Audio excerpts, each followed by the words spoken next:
Yeah, Mimi, in a very emotional interview, Dustin Harrison's brother described the contract pilot as a hero. He says Dustin was a 1990 graduate of Auburn High School and worked for the Defense Department for the past 15 years. Dustin was killed along with two other Americans when militants attacked a military base used by U.S. troops in Kenya over the weekend.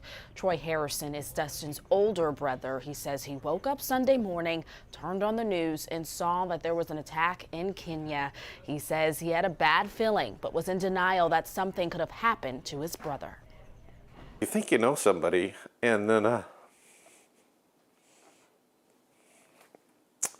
then you really don't, because the outpouring of love for my brother,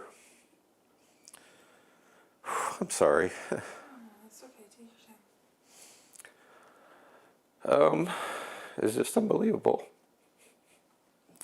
I mean, people from all over the world have reached out, and in some way my brother has, affected them. Yeah, Troy says Dustin loved aviation and had very strong roots here in the Federal Way and Auburn areas. Troy says Dustin leaves behind his wife and young daughter, who both live in Arizona. His birthday was next week. Live in the newsroom this morning, Britt Moore, King 5 News.